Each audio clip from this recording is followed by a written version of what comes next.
Ahoy hoy! That music is still going. That's interesting. There we go. There we go. Oh, I figured it out. That was the YouTube delay because I forgot to mute the other tab. I'm not new at this. I've been doing it for a long time. I'm kind of a hypocrite now because I was just bemoaning people at work who, after years of being on Zooms, cannot figure out the mute button. So I'm eating a little bit of crow in this moment and welcoming everyone to the Salon. Queen of Segways, that's me. How's everybody doing? Season 2 test. Love the dead air. Oh wait, we're supposed to talk? I put myself on mute as not be yelled at. Oh, how is everyone but Ken doing? Fine. I'm great. I'm doing good. Right. See, Krista, how is whatever room you're in this time? And how are you? I think she's for. Oh, you froze. she's got like a bewitched frozen on her. We're getting another one. The room was Oh no! doubling. So many Like Kristas. triple. Oh, there we She's go. cloning. Somebody activate the static warp shell. We need to integrate the Kristas. Oh yeah. Transporter accident. Oh, Krista, that how would are be you? funny. It was a bi-generation. Wow. It's all my fault. It's coming from my end. I just know it.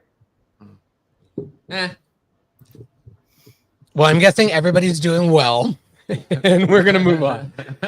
Welcome to the Salon. We are discussing season 2 of Star Trek The Next Generation, taking it all the way back to 1988/89.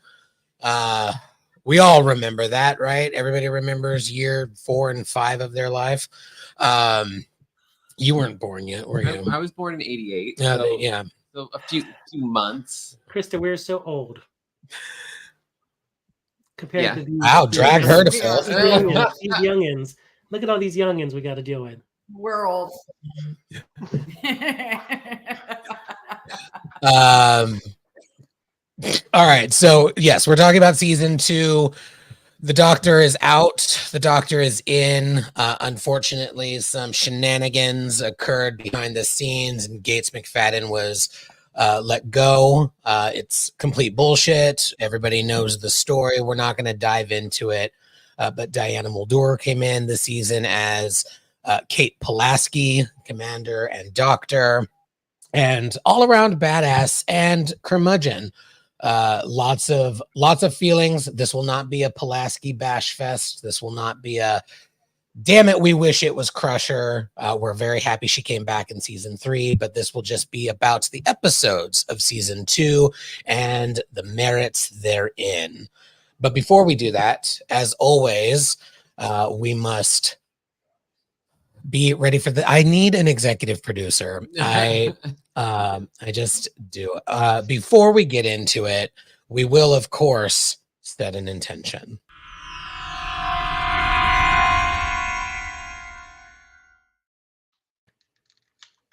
Oh man, I was trying to have the candle lit just on time, and apparently there's all kinds of technical issues tonight. It's not just you, Stan. So I will turn it over to you, Trevor. For tonight's intention setting, Stan and I actually planned this one in advance, so he knows what it is. Spoiler alert. But in honor of the article that came out today about the possible sale of Paramount, we thought it would be fun to run through the Salon and talk about if Stan were to purchase Paramount, or if you were to purchase Paramount, and you got to greenlight any Star Trek project. What is your Star Trek project? And in advance and in anticipation of tonight's scorecard, bonus points if somehow if you tell us how Pulaski is integrated into your fun little pet project that you're greenlighting. I'll go first. Wait, so you're forgetting the caveat. Oh, what's the caveat? The important caveat. We don't want this to turn into I want this show, not that show. That's already in discussion. Right. So I thought that was understood because all these people are lovely. Honey. They are, but I want to be clear. This is not going to be like let's champion Academy or Legacy or both or whatever's currently being discussed. We want all of that. We want to hear from you all. What that hasn't been discussed would you be advocating for? So I'll start. Instead of Prodigy, no, I'm kidding. I'm just totally kidding. And I love Prodigy, and I don't mean that. I don't mean that at all.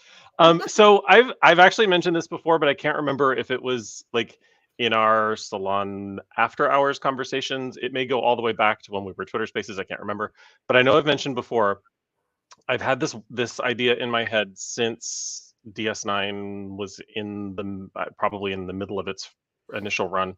I would love to see some sort of like Bajoran resistance story that had nothing to do with Starfleet, had nothing to do with anything but the arrival of the Cardassians in the beginning of the occupation and the uprising that happened thereafter.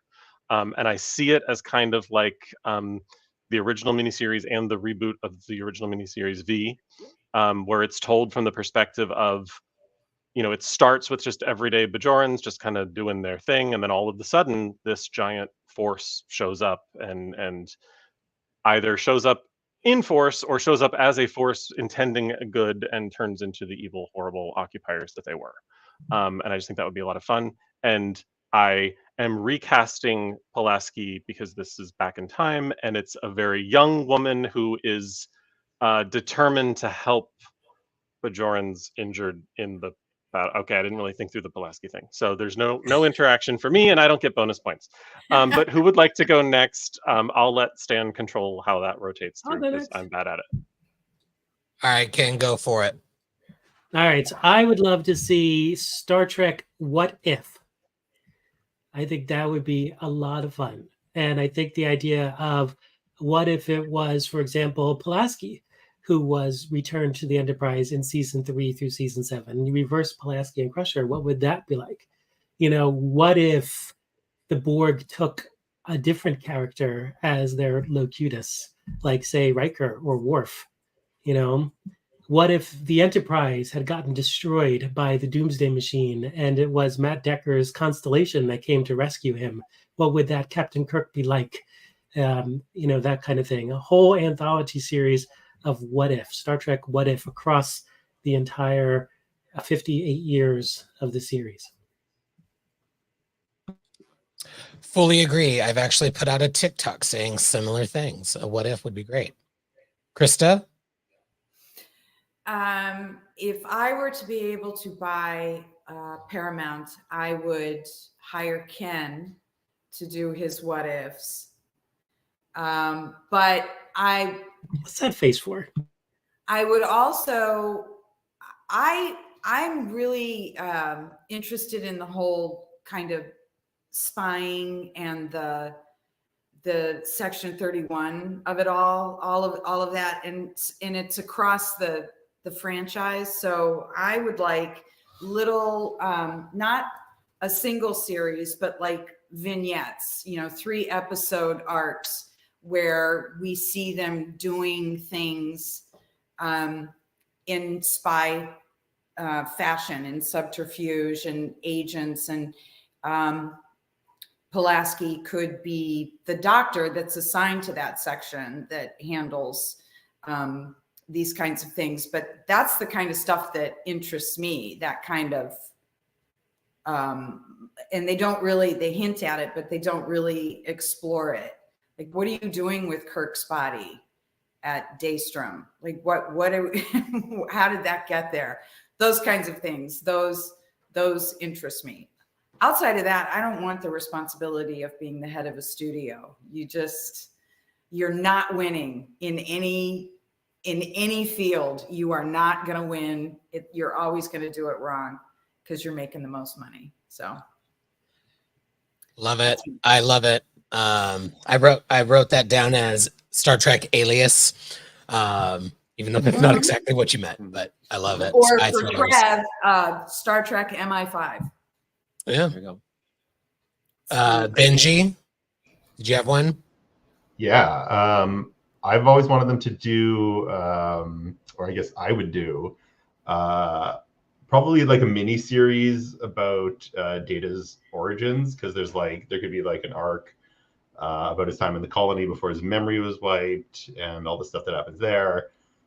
We know there were like 3 androids before Data and Lore. I've always wondered if like B5 was supposed, or B4 was supposed to be one of them, and was there like a B3 and a B2, and then I don't know what B1 would be. And then there would be a part where it's his time at Starfleet Academy, thinking there could be some like, you know, cool action like Soji stuff where, you know, you can see him, you know, being the android to the fullest extent that our modern VFX can do. Probably a good candidate for like a Badmiral storyline who wants to take advantage of him or something, a la Measure of a Man, which I guess we will talk about. And also, I would absolutely make Enterprise Season 5, no matter what. That would be greenlit on day 1 of my presidency of Paramount. I love it. Romulan War. Get that refit in. Matt? Well, I too have thought long and hard about this, like every single day for my entire life, in the shower specifically. I would do very much kind of like the Marvel What If, except the whole timeline. I mean, this is not a surprise, but I would love to see. It wouldn't even need to necessarily be a full series, and I know I've told you guys this before, my ideas, but like just a little short trek, almost like maybe even just a half an hour, and you see these 2 kind of X-Files-y temporal agents that have to go back and fix various things in the timeline. Like they have to go back and they're actually the reason that you know, the Vulcans didn't see the Enterprise E go back to the future. And it was like, oh yeah, well, the moon is the moon's gravitational field. Well, actually, we find out it was obviously not the moon's gravitational field because the Vulcans had sensors that could still detect that. Or like, hey, oh yeah, Burnham went and poked a 1,000-year hole in the space-time continuum. Here are all the ripple effects of that. And that way we could also see some of the explanations for some of the inconsistencies that people always gripe about, like, oh, well, there weren't holograms back in Burnham's time, and there weren't all these things. It's like, oh, well, actually, it's because XYZ. So, like, kind of like a Star Trek cleanup crew for both the fan gripes of like, well, this doesn't make sense, and these characters are like, it makes total sense, and this is why. And also for like, they clean up all of the constant temporal shenanigans that happen in Star Trek. Gary 7. Matt was just not Matt. Will was just calling it Cannon Maids because cleaning up, it just felt like it was like Cannon Maids. Like, I love we're here to fix the cannon, so it's a bunch of people coming in. How are you? Oh, I thought long and hard about this. So the Pulaski tie-in, I would start a like a Star Trek house show where she has to solve like medical mysteries, and she's like the curmudgeon-y Dr. House character, which I think would be really fun. And her like show up on a ship when there's like an ailment, they don't know what's going on, or her get transported to a place like that would be fun. I also thought about if I was to like be in charge of the whole franchise, what I would do, this is going to be very nerdy, so please everyone hold on to your hats and please don't judge me. But if anyone is familiar with this, yes, with the Gundam franchise, there is they call them different centuries. So like there's different continuities that don't really tie together in a way. So they have one that's called the Universal Century. That's like their main timeline of stuff. And thank you, Krista. Thank you for getting the hat. I appreciate that. Okay, good. And then there's like offshoots that like the only thing that holds them together is the idea of like a Gundam, like a mech robot. But they all tell different stories, and they kind of divorce themselves from like the canon timeline, so they can tell different stuff. So I thought it'd be interesting if they took that same idea and just put it where the only thing that holds them together is the Enterprise. So like the Enterprise could be any type of ship, or Diana Muldaur. Exactly. There we go. It could be just her in space. But so I always thought about that because sometimes I feel like the fandom gets caught up in the canon stuff, and like this is, I know, God forbid our fan base get caught up in canon stuff, but to divorce the franchise away from it, be able to tell stories that are without the kind of like gasp, without the the baggage of canon, which I think they tried to do when they rebooted the series, and then kind of the soft reboot of Discovery. But I don't think it's. I think if they did something cool with it, where they like do a season where like, oh, the Enterprise is some beat up old ship, and like they tell a story surrounding that doesn't connect to the larger franchise as a whole, or like the larger timeline that we all kind of grapple with on a regular basis. I love it. And in the science, you could even tie them in because they go, oh, this is parallel universe or whatever, because they did that in Discovery where they talked about the Kelvin universe. So there could be, we could dig into that a little bit more. I guess that's the what if, but this would just be like parallel universes, because I just think we need to get back to telling crazy shit. Yeah, I agree. I love everybody's ideas, and if I am ever the head of Star Trek Creative, you will all be consultants for sure. Mine is, well, twofold. One, if I take over what we've already got, I'm definitely gonna, and we have all the resources in the universe, I want to give everybody currently involved some breathing room. Like, Terry's gonna get a development deal. Like, tell me what three seasons of Legacy would look like. That way, they're actually planning a full series. The Academy show, the Academy's 4 years. So what would 4 seasons look like? It doesn't have to be everything set in stone, but let's give these creatives some breathing room to actually know where they're going and plot out well how to get there. But my original idea that I would like to do is a Dax anthology series. I would like to see Dax die. Hear me out. We're in the 32nd century. It's the Dax symbiote's last Shintara ceremony with the holodeck now, rather than taking over other people, so that we can bring back people like Nicole and Terry and have them reprise their roles. And we get to see what the Trill going through death looks like, and it would parallel really lovely with different feelings humans have about death, some who celebrate it, some who are terrified of it, lives that are cut short, lives that go on really far, and all of that fun jazz. I think would be a really interesting exploration of the human condition around death. I'm a little fixated on it, obviously, and that's me. But also, what if? I've said this before, a West Wing of some sort, like these captains keep doing shit, and the Federation president is like, what the fuck did Picard do this time that we have to clean up? Wait, he cloaked the Enterprise? And then all of that fun stuff. Be fun. Lots of fun stuff. But fun stuff. No. Jed Bartlett still has to be president. Yes.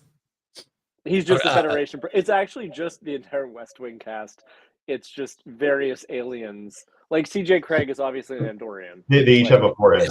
Yeah. Just varying foreheads and nose prosthetic. Yes. It's the same. They just really just filmed West Wing again. Yeah. But they just put someone with like a forehead ripple. The only human is Richard Schiff. Yeah. He stays human, but everybody else is an alien, Make including Allison Janney's character Vulcan. I Or think they could just do that as like that Voyager Frasier stage play thing. They could just Oh yeah. No, that was nuts. Yeah. For a Abby second Bartlett's there, a Matt, I Bajoran, thought you said Jed Clampett. And I'm like, Jed Clampett? No, Jed Bartlett. Yeah. Abby Either one. Bartlett's a Bajoran, right? Like we all know that. Oh, Abby Bartlett Yeah. is a Trill. Yeah. No, Abby Bartlett is a Trill. no. Abby Bartlett's a Bajoran. Careful with Abby. She's one of my faves. Careful. Yeah. She is. If I could be anything in any fictional universe, it's Abigail Bartlett. That is who I model my life after. It is. I loved Abby. Loved Wait, there's Bested actually- the swordsman. There's 2 humans. There's Richard Schiff and there's Lord John Marbury. Both of Oh them. my have- God, Yes. Lord John Marbury. The two Adored him. Oh, Loved him. Loved him. Yeah. Okay. Elizabeth Hoatsworth K. Sorry. Oh, Marion Coatsworth. Hey. Marion Coatsworth. No. Marion Coatsworth. Marion Coatsworth. Yeah, Parker Posey comes in once in a while. Also human. To present the Francis Scott Key. Yes. Yeah. All right, That's back to this pilot. universe. Let's get into Star Trek: The Next Generation season 2.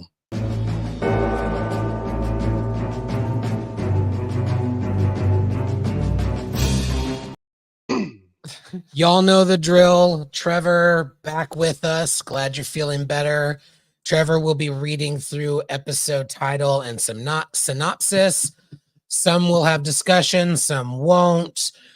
We will be kind to one another. We will mind our mute function, and we will debate vigorously. And of course, end each episode's discussion with a thumbs up, a thumbs down, or a thumb sideways. And Trevor will let us know how the season shakes out at the end of the episode. And we will do all of this in approximately 1 to 1.5 hours.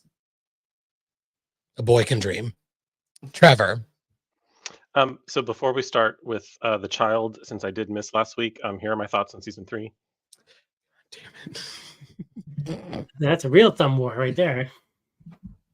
Okay, that's it. Is that the Konami code? The dad Thank you jokes. Trying to Thank you hack? for thank you for humoring me. Thank you for humoring me. I'll update the tally from last week. Appreciate it. Season 2, episode 1, The Child. While preparing to transport a deadly plague to a research lab, the crew is stunned by the announcement of Troy's pregnancy. Noted pro-life activist Deanna Troy.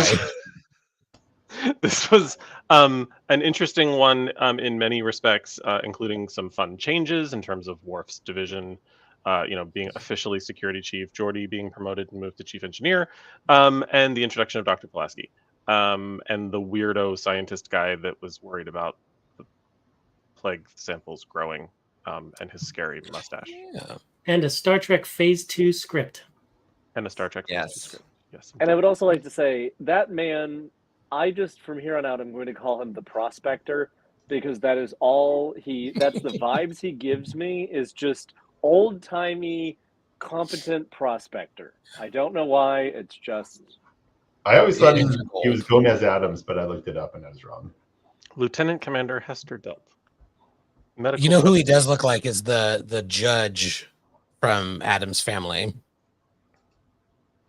I don't think that was him either, but I see where you thought. Okay. Any thoughts on this weird episode? Anybody? I hated it. It's pretty weird. It's a weird one. It's uneven. I would say that there's some interesting stuff going on, but like through a modern lens, it's a little like, oh, this entity raped Troy. It's the first Troy rape.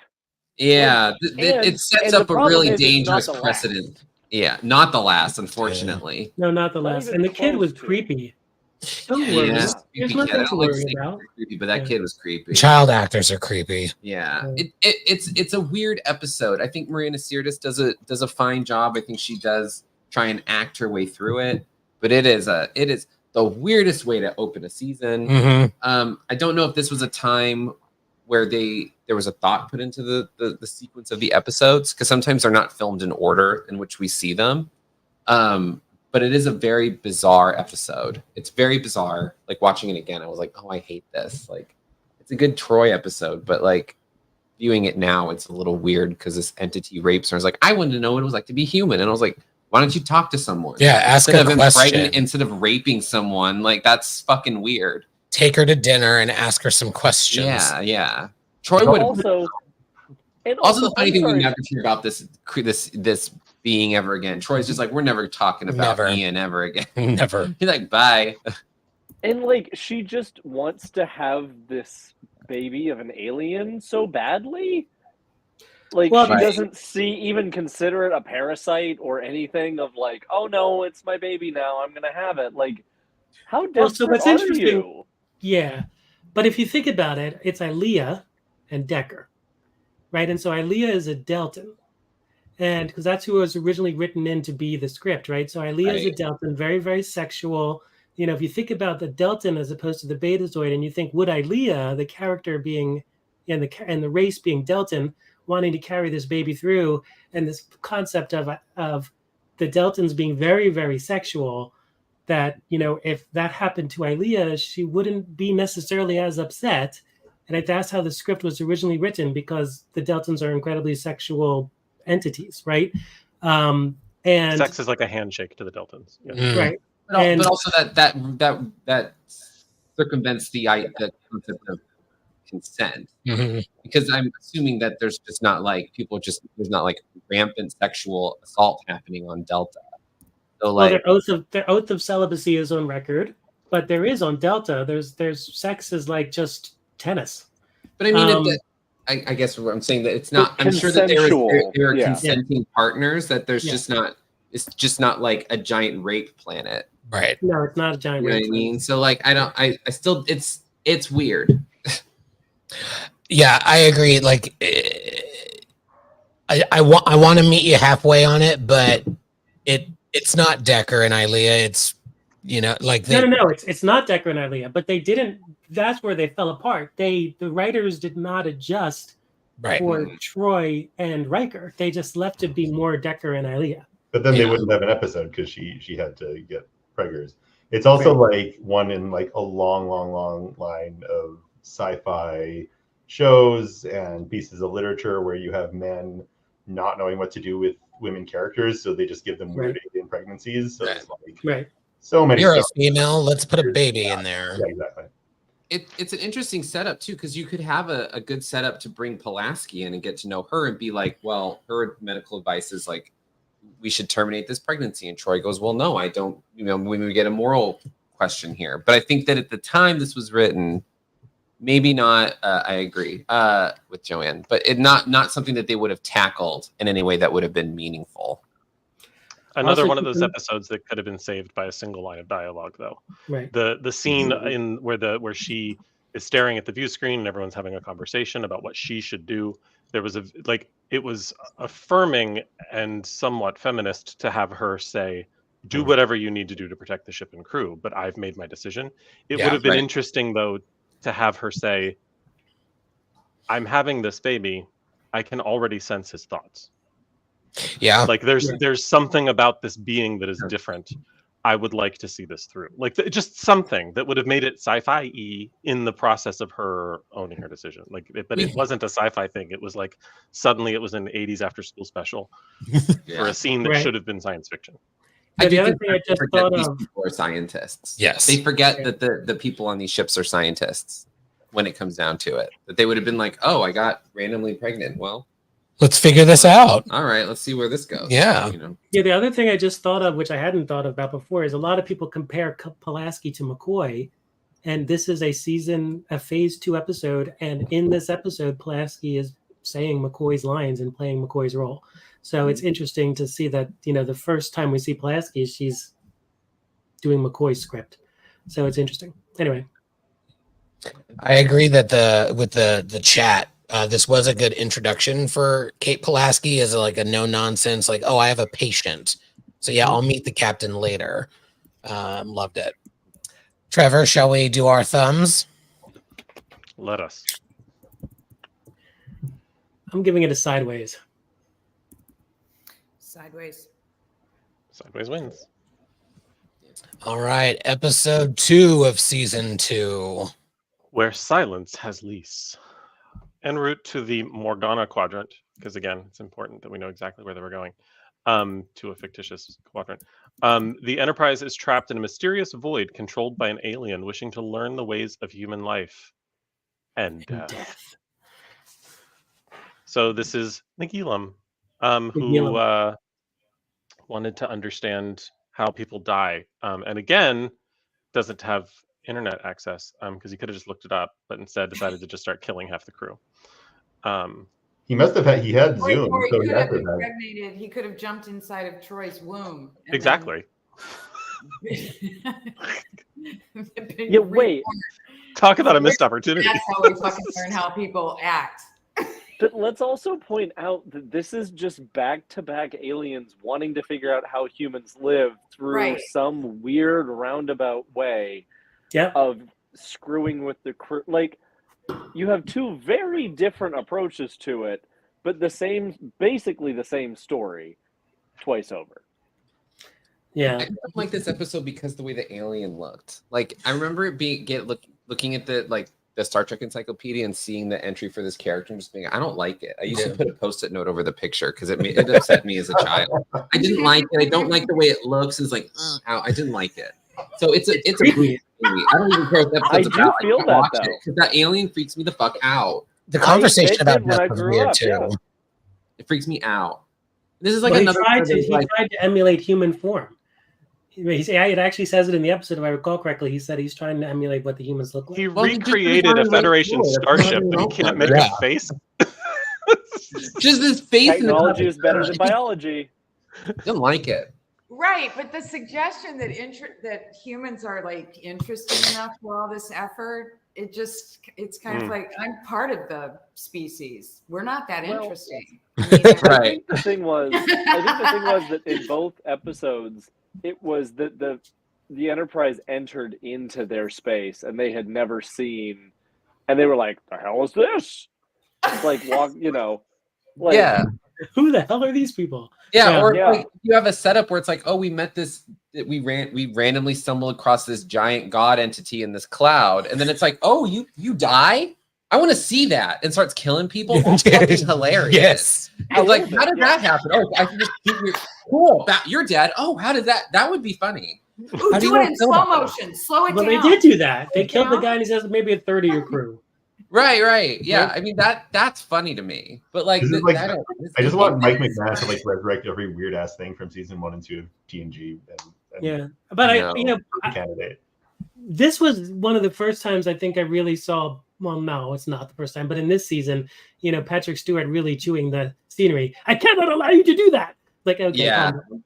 So, It didn't It was- strike anybody that this season was sort of all over the place. Like I'm like, This was a bad season. Surprised that Measure of a Man came out of this season Yeah. because it's like I automatically think the person in charge must have been on vacation, and everybody's like, "Get this fucking script in there. Let's get it. It's the only time we can do it. Otherwise, we have to have Rapey Troy and weird, dumb, like." cloud thing. Yeah, because Star Trek is better I without don't Gene even know Roddenberry. the kind of Kyle Riker fighting that was going on where you can't see. And this What is- the fuck is that? I mean, it's we just still had that one guy who was producer, right? We still had the one guy. Maurice. Yeah, he was Maurice still Hurley. doing. Maurice Hurley. Yeah, Dun dun dun. yeah. We still Yeah. had him as the exec, so we were still dealing a lot with him. No, this was a bad. This season had it was surprising when the season had good episodes, and they had some amazingly good episodes. But most of the season, as we'll discover, is essentially schlock. I don't know. So we're only on episode 2. Let's move forward to try to get to some of those good ones. Let's So How long first would we it had, go? we had an alien going in Troy. Now we have all of us going in an alien. What do our thumbs say? Well, I don't you I'm going to get this one sideways because I really like McGeelo. yeah. And then you make a fist, but it's a down. Yeah. Down, Well, it's down, gonna be- down. I go sideways. I think the downs won. The Downs win. I can Episode do 3. Episode 3. Shattering the reputation you all have built of this season being all over the place. Episode 3, Elementary Dear Data. Sorry, I tried to keep a straight face. But this one's just as fucked up as the other two. it. Wait, what? Data dons a deer Deer stalker? Is that the stalker. name of that hat? Yep, Deer That's the Stalker. name of Okay, the hat. never heard that term before. Okay. Yeah. To solve a Sherlock Holmes mystery in a holodeck recreation of Victorian London. That is perhaps the vaguest and shittiest summary of this episode I've ever read. Were you perhaps imagining a man in a red and black buffalo coat with a gun sitting on Data's head? Perhaps. A little. You mean That's like actually maybe just a with Elmer's reoccurring Fudge. nightmare. Maybe Is he Elmer flooding Fudge it? sitting on Data's head. The Yes, FUD and- hat. Yeah. Yeah. That's a duck stalker. That is. Didn't know that was the name of that hat. Rabbit Learn something season. new every day, folks. Yeah. But I think we all remember this one. Geordi accidentally gives the computer the ability to create a sentient bad guy, because that's not a security protocol you'd want to fix before you just start creating sentient people. But yes, he creates Moriarty. Moriarty wreaks havoc, and Pulaski gets kidnapped in the holodeck, and no one seems to know how to just turn it off. But for admittedly, speaking of Pulaski getting kidnapped in this is a really good one for her because at no point in this entire episode does she give a fuck. Yeah. Yeah. She, the entire time, is like, none of this is real. It's bullshit. Something that's not real is not going to kill me. She's just like, nope, there's no way. Also, Right. once she finds out that it's real, she's just like, "Oh no, I've been kidnapped." Like she gives no fuck. Pulaski But she's has no curious. fucks to give. But she's so curious about the whole thing. That's what I really liked about her. Is she's just sitting there asking, like, this is very interesting. This is a curiosity. I'd like to investigate this, and I just loved her for that. I know I'm part of the Bev Pack, so I know I'm not supposed to like her, but I really don't have a problem with her. That's not a real rule. You can like Dr. Pulaski. You can like Dr. We Those can things can be like true. people who I aren't don't know the Beverly. fucking rules anymore. Yeah, Everybody's yeah. Those things can be true. leaving. I can't. It's like, can just let me have my happiness. And We can suck like back who we at like. this. It's all right. No, but Pulaski and Moriarty are great together. Yes. How well you know, It's- madam. it's- How well you know. It's I such could have great- just had an entire episode with just the two of them. Yeah. Going back and forth. It was like intellect against intellect. And that's what I really like about the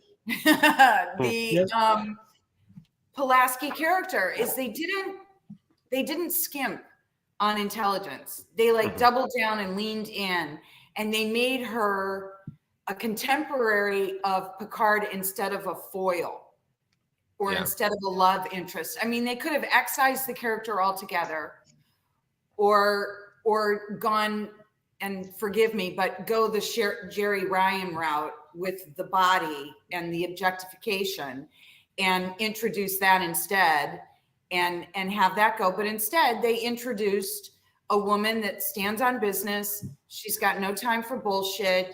She's extremely accomplished. She may be dry, but under the surface, she's very curious and She doesn't very take shit from anyone. smart. And she's an asset in any situation. I would say of every, and this is going to be a bold statement, but I might actually stand by it. I would say of any character in Star Trek, in all of Star Trek, she is the most pure scientist.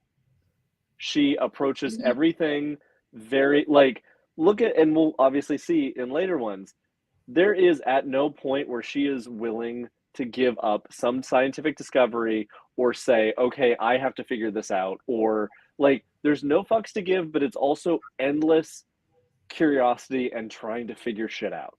And the older I get, the more I actually really like Pulaski. I don't like her for the TNG crew, but I would love to have seen more of her as like later on in the season. Kate Pulaski, I've always said, was the right character for the wrong show. I love Siddig El-Fadil, and I love what he did in DS9, and I love the character of Julian Bashir, but my what if is Kate Pulaski's the chief medical officer of DS9. Oh, that's interesting. Yeah. And that way she can give Cisco shit too, because he is also a little younger. She's more seasoned, obviously not as in command track, but I think that would be a really cool thing to see. She also would have been interesting as the EMH. Oh yeah. Yeah, that's true. Yeah. And another interesting what if is, could you take, if you took Beverly Crusher, like what if Beverly Crusher was captured by Moriarty? Would these episodes work with that character as opposed to Pulaski? And I would say in this particular case and in a few others, no, it would not. I don't think She would so. not work. Yeah. Yeah, it'd be a weird pairing. All right, let's see those thumbs. Elementary, Dear Data. It's sideways. Fix it up. All right, next episode, Trevor. Next, oh God, I'm sorry for everyone for episode 4, The Outrageous Okana. A roguish space captain charms all aboard the Enterprise, but multiple aliens accuse him of theft. Aliens who actually all look human. Data consults a comic about humor, and I use the word comic loosely. No offense to Episcopo. This was such an uneven episode. Crazy episode. The would-be Commander Riker. That This actor guy was got considered laid. for Riker. There was not a single person He did not. No one was safe. including me. I would be I mean, first in line. He was I would quite be last literally in a line. walking petri dish. He was nice I am eye the candy. I'm not gonna lie. Oh, But- Okana could get it. I'm just saying. Oh yeah. Yeah, I'd take his Listen. sloppy seconds, but whatever. Oh my gosh, boys, I would calm take down. Oh my god. I would take his sloppy. What was it? 1,106 114 people, or Yeah. yeah, Yeah. whatever. I don't even care what Data puts. I'm good. He can. That's. Disgusting. I loved him. I also kind of really loved that subplot between the two of them. Of like, there's these. It was in a comedic sense of these warring factions of no, then that's my daughter and that's my son, and like this like old timey Night Kingdom bullshit. It was kind of fun. It was campy. I liked it. Did you like him coming back in Prodigy? Did they do good with the character? I did. I thought it was fun. I thought it was. I liked him in Lower Decks too. I loved seeing him DJing in Lower Decks. There you go. Yeah. So the outrageous Okana. I think the biggest claim to fame in this episode is that the daughter would go on to star as Dr. Wendy Smith in Sequest. You're welcome. I'm here for tidbits all season long. What are our thoughts? Mine are not super positive. Yeah, I'd have to give it a thumbs down. Dr. Ocum and me. But apparently Matt would Dr. Ocum and me. Okay. Matt's I was thinking they had a whole subplot with Data. He's got something pointing way up. All right. Besides Matt's overwhelming desire to ride the outrageous Okana. Yeah. God. Episode 5. We know a cameo to get Matt for his birthday. Right. Oh, good idea. Okay, Matt, forget that happened. Episode 5. Okay. Oh, I'm not supposed to spoil these with my thoughts. I almost let out my opinion before I read the summary. I'm not gonna do it. I'm gonna keep it in. In fairness, I'm a week off practice because I missed season 3. Okay. Loud as a whisper. The resolution of interplanetary conflict depends on a deaf mediator who suddenly loses his ability to communicate. Suddenly loses his ability to communicate is shorthand for his translators are incinerated. Yeah. Murdered. It's the same and thing. in a weird way, the incineration in this scene where you see the skin go and then the skeletons go was just freaky. 80s gore, man. 80s gore in Trek, RoboCop, Total Recall, although that was technically that was 90, I think. Alien Nation. Still. I think they got away with it because it doesn't look believable, but right. And also the one beam got all 3 of them. Yeah. I watched that episode today. It is interesting. Gore always looks like a water balloon filled with cream cheese and strawberry jelly. Yeah. It's always white and pink. It always looks like cream cheese and strawberry jelly. Prosciutto. In fairness, that's kind of when they did Conspiracy and they killed what's his face in the chair. Yeah, that is it just looks like someone blew up a bunch of prosciutto. Oh, and I have a random factoid for this episode as well. The female member of the chorus is John Delancey's wife. Oh, I didn't know that. Mrs. Q. That's cool. The more you know. Wow. Still doesn't change my opinion. Okay. I think this is an episode we can skip through. It was not great. It's a little too great. I think they tried to do something. This is one of the episodes where they try to talk about disability and like it kind of falls flat, but it's not as bad as like The Naked Now, where Geordi is just like pretty shitty about his own disability. Like the writing of that was just rough. In this one, they at least tried something, and like the episode ends with, I'm going to teach them how to sign, and in learning this new language, they will come together in a new understanding. So there was something positive there. So for that reason, it gets a thumbs up. Let's see or a thumb sideways. Let's see the thumbs. I actually love this episode. I'm gonna give this episode a down. Joel just pointed out that this episode was the episode where they made a table on the holodeck. They Not as bad as that one, but yes, I need a table and torches. Okay, sure. And Geordi just like beams them down. Okay, cool. All right, next episode. Jordy left the Enterprise and took a job at IKEA after this. Yep. Episode Swedish 6. meatballs. Yum. Power of Um, Swedish meatballs. The mashed potatoes are delicious for those of us that don't eat the meatballs. The Schizoid Man. Mhm. A brilliant dying scientist who seeks immortality transfers his mind and knowledge into data. Wait. The biggest thing missing from this summary is this is the introduction of Dr. Solar. Yeah.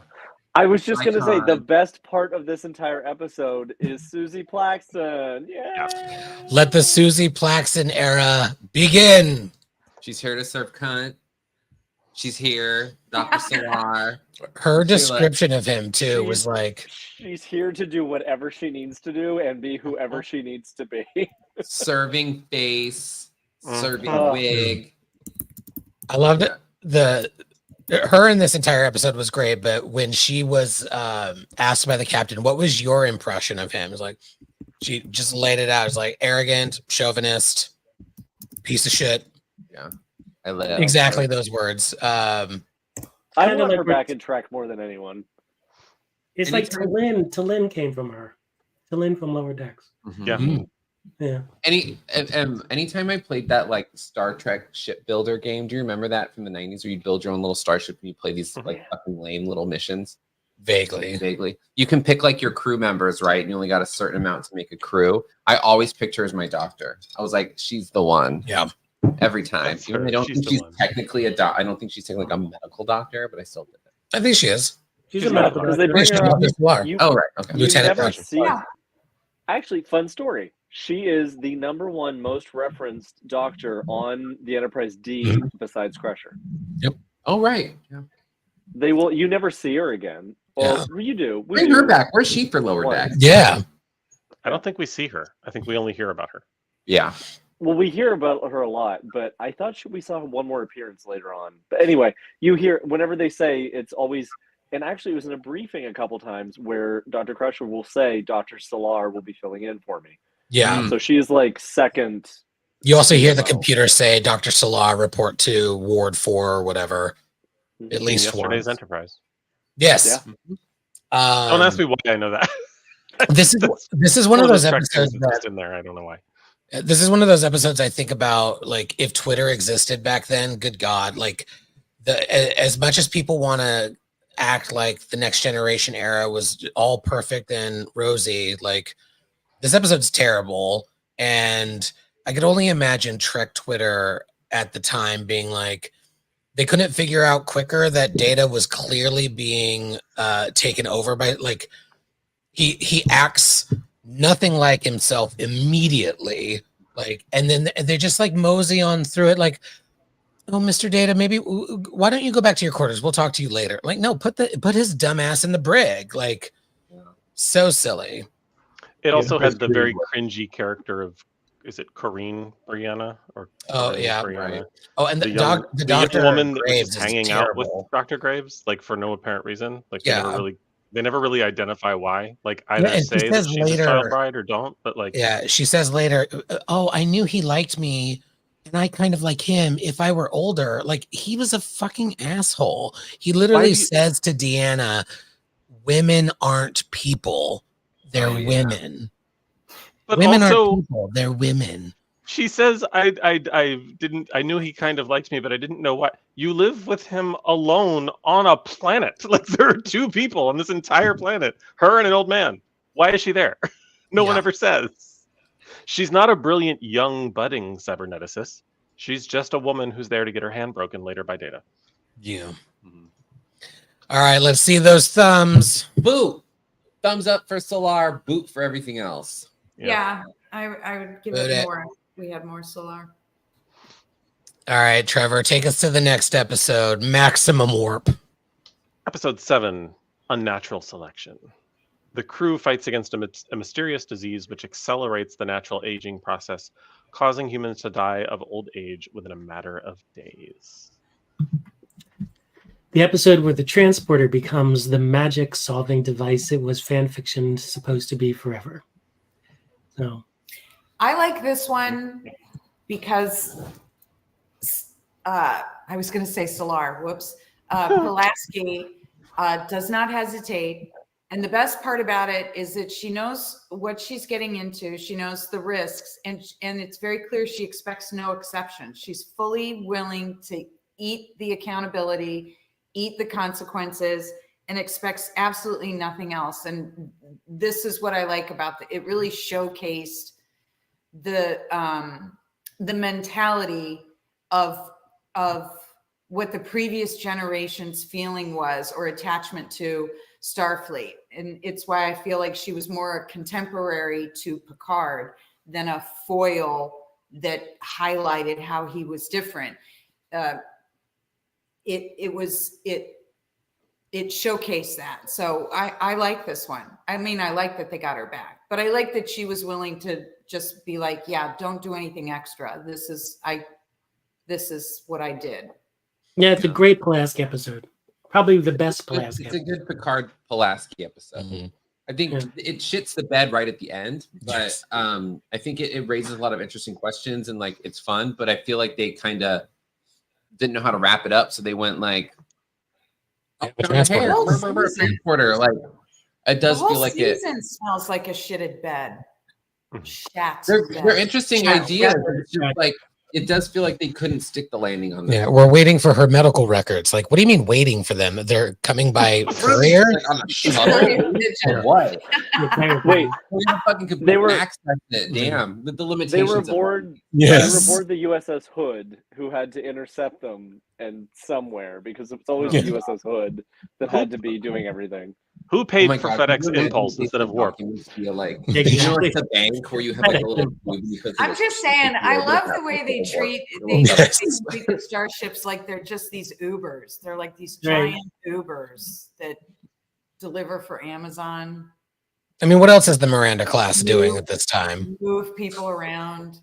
Dying. This is also this episode is also, I'm sorry, but for Diana Muldaur, it's a master class in the voiceover. And if you'll just humor me for a split second, Chief Medical Officer's log supplemental. The adults of Darwin Station have been restored to normal health using our transporter. They will remain on Gagarin 4 and continue their research in the hopes of one day rejoining their children. Scientists believe that no experiment is a failure, that even a mistake advances the evolution of understanding, but all achievement has a price.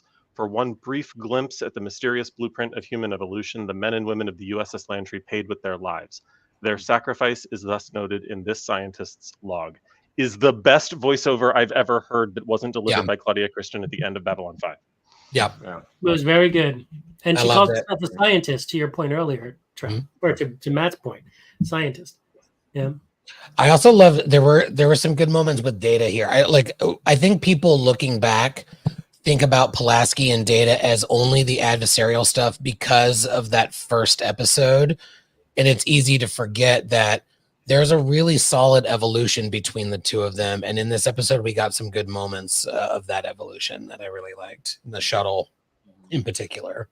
People are also harsh on that first interaction because we all started watching Star Trek The Next Generation with, oh, cool, an android. But in all reality, you're a person who's encountered all types of biological life forms, and suddenly there's a computer that looks like a person. It stands to reason that you might have some questions. Like her position caused angst in us because we're the fans and we love Data. But in real life, this is the first talking computer that looks like a person that she's ever encountered. And the whole thing is biology. Like she is programmed. There's a few times we've had like androids. Didn't Mudd in the original series have? Well, I was just gonna say androids. Like there's been times, but I feel like this is the first time it was like one that was like advanced enough to where it has gained sentience. Like, he's an officer. He's part of your safety. Yeah. So all of the androids, talk and all of that is all of the androids that are referenced in the original series are all questionable, right? You've got so many. You've got Ruck and the old ones, which, by the way, a what if would be how did the old ones and Soong, what did Soong learn from the old ones, from what are little girls made of? But all the androids referenced in the original series are all flawed or evil or nasty in some way, And so, historically, if Pulaski is thinking about the history of androids and Starfleet and the history of the Starship Enterprise, which she's now hasn't been assigned great. to an And android. remember, she was there for some of it. Yeah. Oh yeah. Well, She just changed her name to Kate she just changed Pulaski her name. later. Yeah. That's right. Well, she was in the episode with the androids. She was going to have an android body Uh-huh. in Return to Tomorrow. All right, folks. Unnatural selection. Show me your thumbs. I give it a thumbs up. Thumbs up. This one's good. Episode 8, A Matter of Honor. Riker's integrity is put to the test when he volunteers to serve on a Klingon ship. Thanks to Worf's coaching, he does pretty well. Who fucking wrote this? He does pretty well. But then the Klingons suspect the Enterprise of planting a corrosive... ... Organism on their hull. Okay. Yeah. Sorry, that was an unusual cliffhanger. Yes, organism on their hull. I'm just gonna hold my thumbs down here. Yeah. No, I think this was We a do good get a episode benzite. anyways. We get a benzite, which is lovely. I love a benzite. I don't know why. I've You always have to. liked the benzite species. I think they're fun. They're They're fun little underutilized. breathing thing. It's their fun little Yeah, breathing thing. I think it's fun. Wesley said that Wesley was like racist and said they all look the same. Oh, I watched this today. I thought so too, but They're there was playing a the same lot. actor.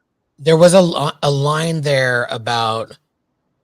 He says we're from the same whatever, so yes, we look alike. Geostructure. Yeah, still weird. Makes But no like at least the Okay, writer but that's like a human going, yeah, I know, I'm also black. Like that doesn't necessarily make it okay. Like that No, doesn't no. mean that all like. Well, we I'm don't know gonna what geostructure means. It could I'm mean gonna that get into they're all from the problematic same territory here. cloning But- facility.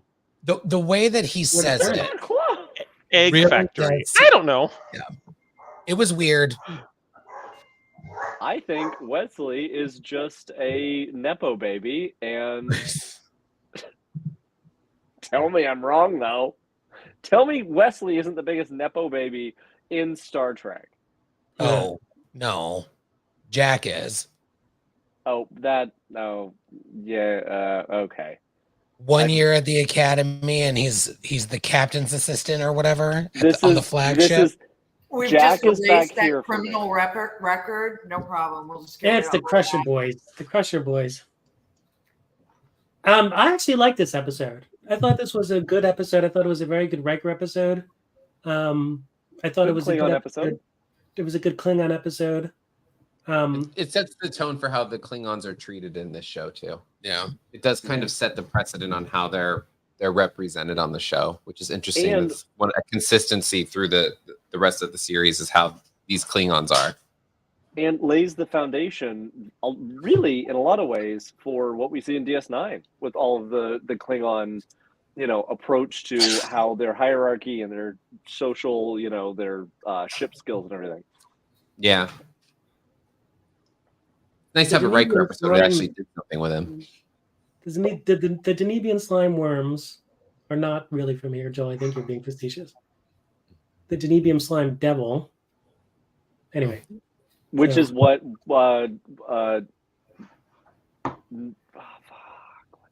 Murph. That's what he is. Is he? Yeah, Big he's Murph? apparently a He's a Danubian Danubian slime slime worm. devil. Devil. Oh, Or, Being. yeah, whatever. Creature. He's a melanoid slime worm. Yeah, I don't think He's the melanoid. Danubian slime devil is from the original series, a reference in the original series. No, No. never mind. You guys are getting your slime creatures confused. who's A racist matter of now? honor. Right? sideways. All you slime creatures look alike. This I give a thumbs up. This is a good episode. I'm a Really? sideways. Yeah. I'll thumbs join Ken. I'm on the fence, but I'll go to Ken's side.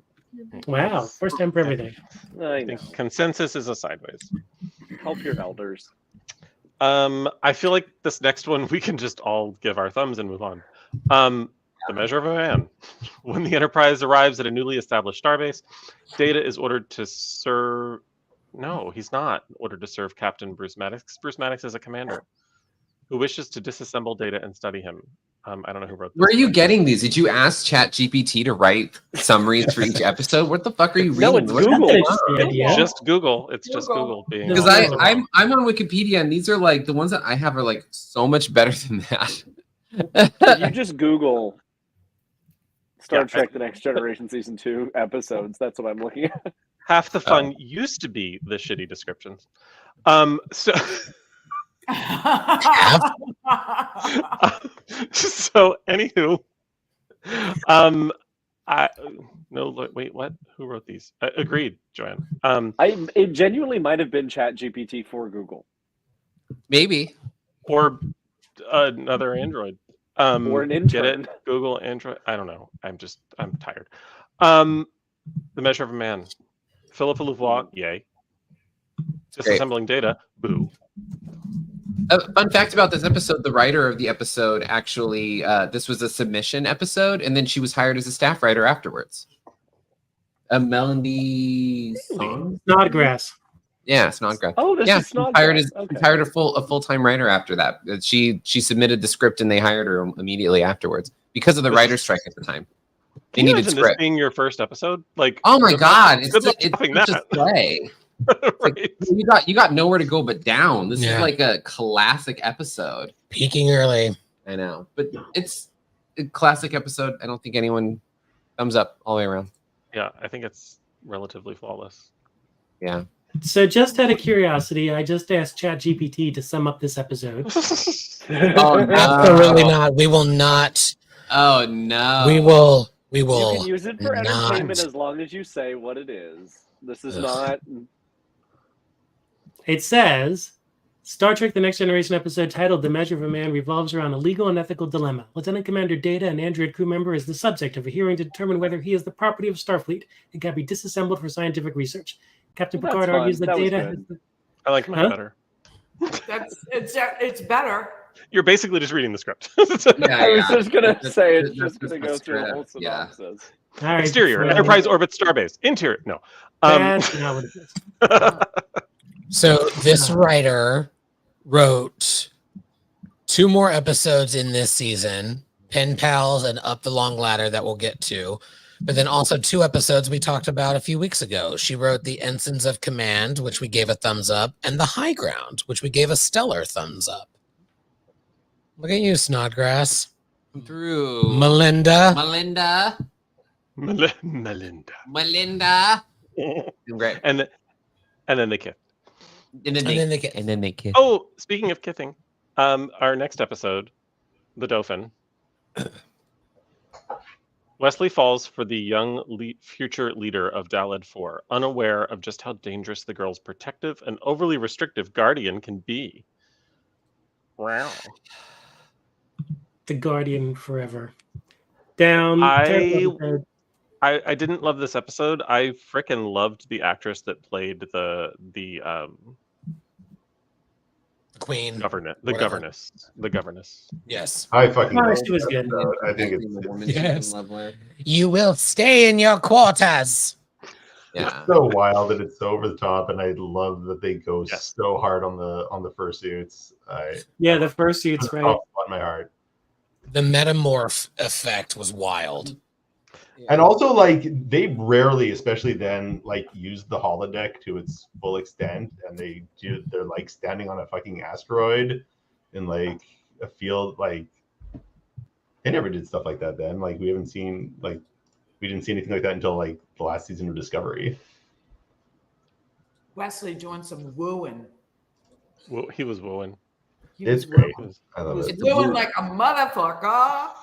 Wooing like a crusher. Okay, let's give the thumbs. Nope. I liked it. Nope. Oh, this is such a mixed bag. Yeah, I All right. think this averages to a sideways. It There you go, averages Mike, to a good boy. sideways, which is You've weird got because rain no one did clouds on your screen when you do that, Ken. I know. Raindrops keep falling on the screen. Raindrops and roses and doo-doo-doo. Episode 11, Contagion. The Enterprise's computer has fallen prey to a mysterious electronic virus. I think this description was written in 1988, which has programmed it to self-destruct. So, can I be completely honest? I don't even remember this one. Have you I ever? don't not been remember it. completely honest? No. Okay. This one was so fun. I will. Iconian. I The will. Iconian The Gateway. Iconian Gateway. Oh, With that Carolyn one. Seymour as her That first is a Romulan commander. terrible. Yes, That's a terrible summary for the whole it really Iconian is. one. They're It all doesn't even terrible. mention the Romulans. Shields are back up. Y'all, this is the 6th Shields are back season we've down. done this. They're all terrible descriptions. All bad. I love the sound I effects. like this one. I always wish the Iconians would make a return. They do in Star Trek Online, but Yeah. I wanted them to come back in a series. They do do in the would have been in Deep Space Nine. perfect. Yeah. They Yeah. don't come Well, back. a The little Gateway bit. comes back. Yeah, they Yeah. get meant. They make But- mention. It would be fun to have them like return or something. I will have Also- to say that I agree with Will that they would make a great 32nd century, some Oh, type yeah. of something up there. Like they would find the resurrected or their Iconians are hiding out or something. And yeah, They're Or not they dead. They're return. dormant. Well, Vance said they still exist. No. What if they're the thing that they're searching for? No, in season 5. don't. We're Yeah. trying to I find out. honestly I'll give you thought something so. dumb. All of season 5, I It's gonna be the had power of money. friendship. That's what they end up finding. Matt, you had money on what? Sorry. I had money that it was the Iconians. I Oh, I yeah. genuinely thought that they were going to say that it was the Iconians that were doing it. That would have been cool. That would have been very cool. It would have been a lot better than Um, this species. That would be a 10 very disco. fucking- But again, we did get Carolyn Seymour as our Romulan commander, and she was Yeah, and she was good. I And to also Ken's liked when point, you saw a Galaxy class ship explode for real, which was Yes. kind of cool. yes, and to Ken's point, the ridiculousness of the sound of the power going on and off on the bridge. Yeah. And of the And portal. Troy being funny. In another time and place, this would be funny. Mhm. And they have a portal to Toronto. And a portal Yeah. to Toronto. Thoughts, feelings, thumbs. For nostalgia purposes, I give it a thumbs up. I don't really remember it. So Oh wow, I think it gets an up. All right. Yeah. Krista and I are both kind of like, meh. The rest of you liked it. Eh, I like seeing I Ron. actually think Yeah. it's one of my favorites because of the potential it has for storytelling beyond the episodes. Yeah. Today's episode of Salon, Krista and Trevor will be played by Muppets. We're- or their dogs. Waldorf and Astoria. Episode 12. Okay, again, containing my thoughts and feelings until it's over. The Royale. Investigating the discovery of a piece of metal bearing the United States Air Force insignia, the away team finds itself trapped in the world of the Hotel Royale, a novel come to life. Speaking of nothing but future storytelling potential that we didn't get, Right? This- Well, there. Yeah. It's that joke falls as flat as the episode. That's all right. Boo. No, I like wait, this episode. wait, This is a very this cool is- episode. It is okay. I have a small soapbox because this episode it encompasses and distills all of the fun camp side of Star Trek into a relatively fun and coherent episode. I think this one, is it ridiculous? Absolutely. Is the acting somewhat stupid? Absolutely. Does it make no sense? Sure. But it is so fun, and you just are like, you're just along for the ride, and you're like, you know what? That did not move the plot forward even remotely. It probably took it backwards, but I had so much fun, and I could rewatch this, and you just have to look at it in that fun camp sense, and I think it's I So- love this episode. It's I a think good one thing science that fiction gets me is story. that like the medium place of it all, like this feels like that astronaut's medium place, and like This- Yeah, That the astronaut ends up Horrifying. stuck at the Rio for the rest of his life. Yeah. yeah. Oh, that's literally God. what it is. But Yeah. Rio, when it was at its highlight. Can you He got stuck at imagine? the golden nugget. That's what he got stuck at the golden nugget for the rest of his life. It's better. It's Oof. better. But I will join you, Matt, by saying I fucking love this episode. It's a great It's- episode. It's a great silly. It's episode. pointless. It's 42 minutes that doesn't affect I've been anything thinking ever about in the rest of the timeline, and I still love it. And I think it's because of that. It's just a standalone. It's entertaining. It's a fun sci-fi idea that is just. It's like a Twilight Zone episode that worked its Yeah, way into and Star it Trek. has great. It is character 1,000% a Twilight Mhm. episode. Yep. Yeah. Yeah. What'd you say, Ken? Sorry. great character moments with Riker and with Worf. Great character moments. All right, let's see the thumbs. Still a side. Oh, and the cute bellboy. Still, The cute And a cute bellboy. bellboy. Very There is a cute cute bellboy. bellboy. yeah. That sadly gets shot, but yes. I think that was Yeah. up, guys. Like, oh, God, embarrassing. By the way, speaking Um, of character, I was thinking that this is the one, but we didn't mention with Where Silence Has Lease, where Worf is screaming, "One bridge, one bridge, one bridge." That was a cool moment, but that could have fit in the Royale too.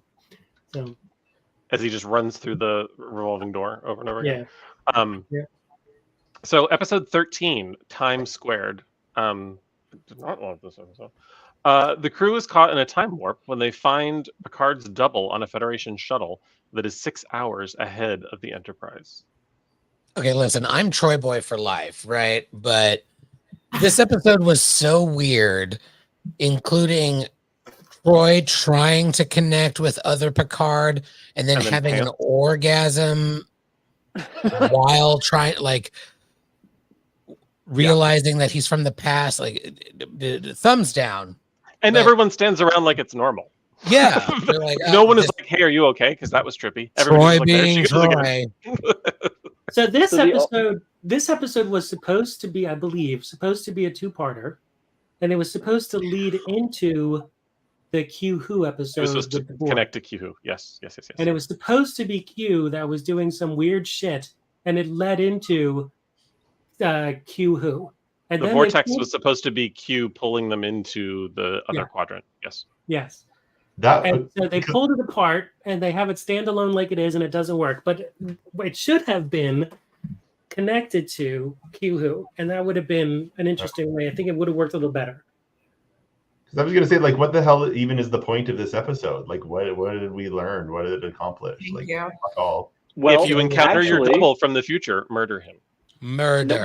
Well, it does give the most theoretically accurate example of a CTC, a closed time-like curve, in which it's not just a never-ending repetition of folded space-time, but it is actually time bent around itself that continues forward in a linear motion.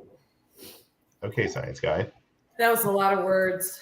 Yeah. That was our Department of Temporal Investigations reporting. I would like to point out that I don't just really like Star Trek time travel. I actually do study astrophysics and the idea of time travel. So I can back it up. I'll upgrade from a thumb down to a side for that. I like the last scenes with Picard where he's talking to himself. It's an interesting. There's some interesting moments with Picard. I just found the episode to be really dull.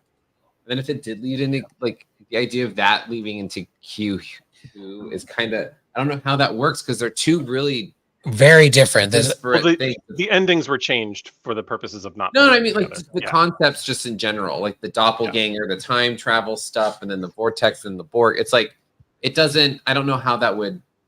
Was the first part gonna just be being sucked into the thing? Was there not a Picard duplicate? I don't know that they ever, like, I don't know that the original draft was even finished with it being a Okay. Q story before it was split. Okay. Well, the Picard duplicate, I think what it was is Picard was saying we have to go back, we can't do this. So the second Picard had realized that they were going to encounter the Borg and how dangerous the Borg were.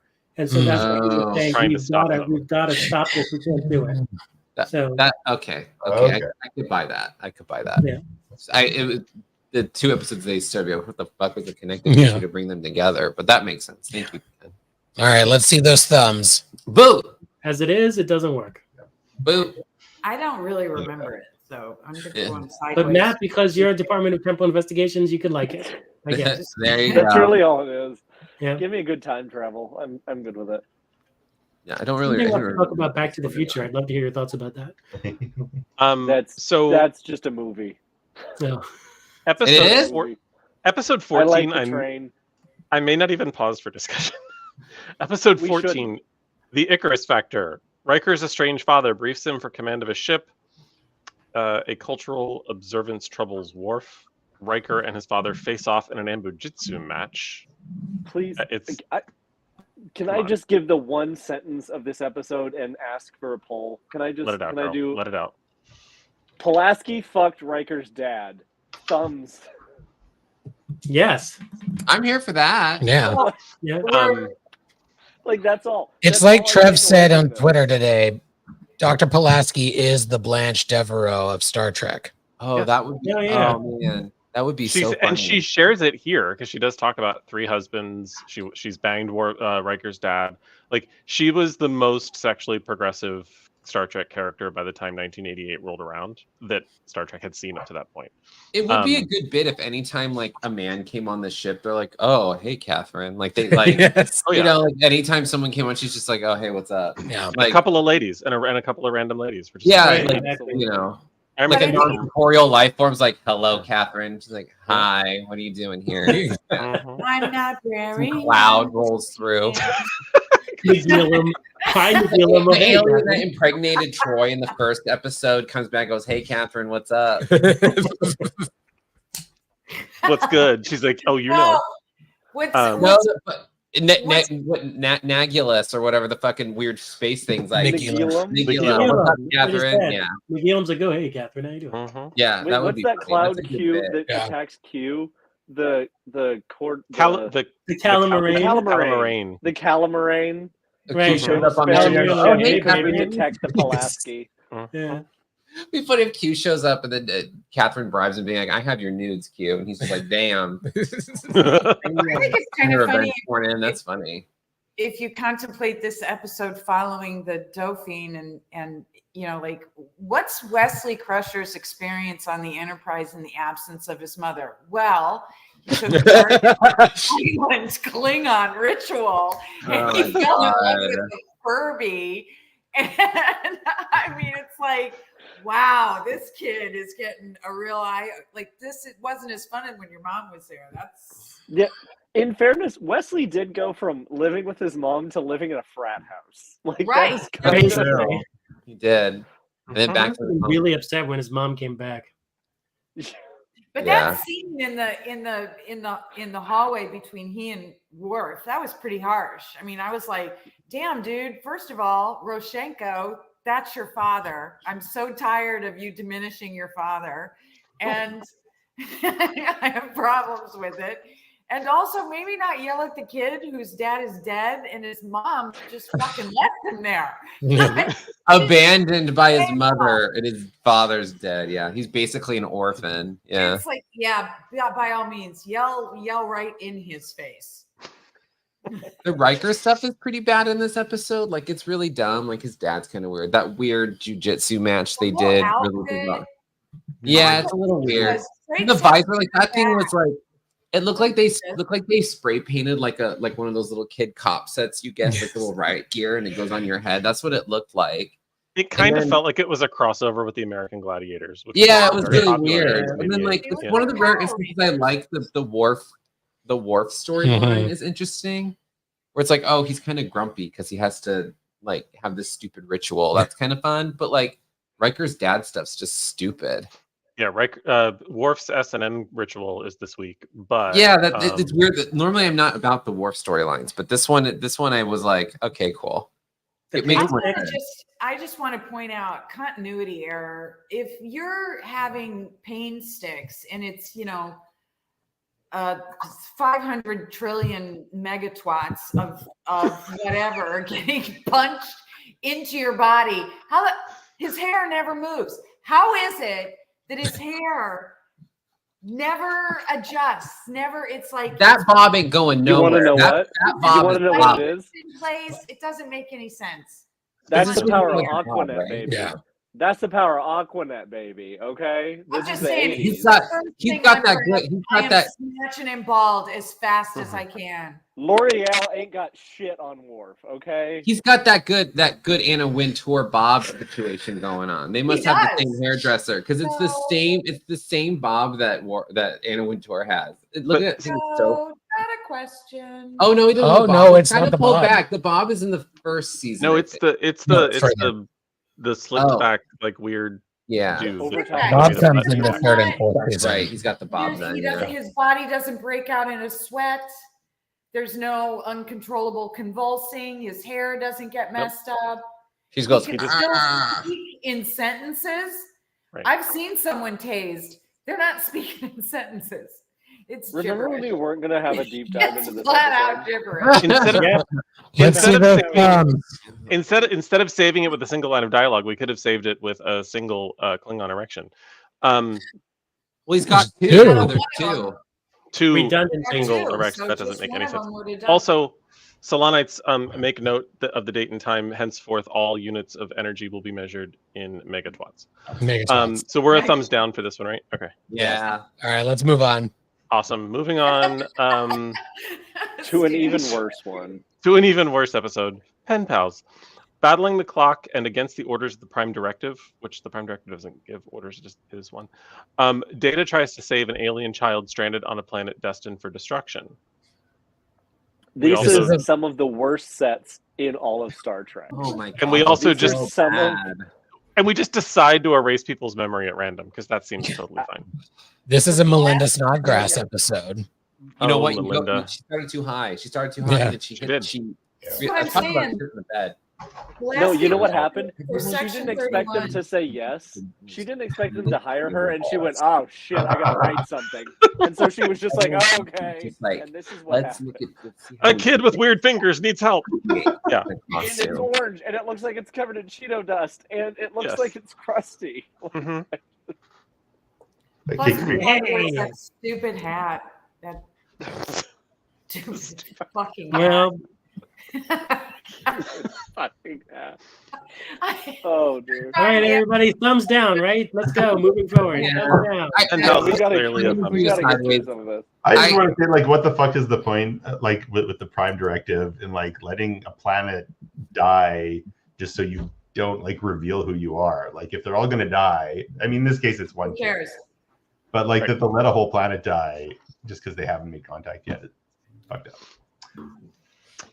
Episode 16, Q Who. Q hurls the Enterprise to the far side of the galaxy and into a deadly encounter with the Borg. And Picard has to admit that the Borg are beyond Federation technology. This is also when we find out that Guinan has an office. Yes. And powers. And Powers.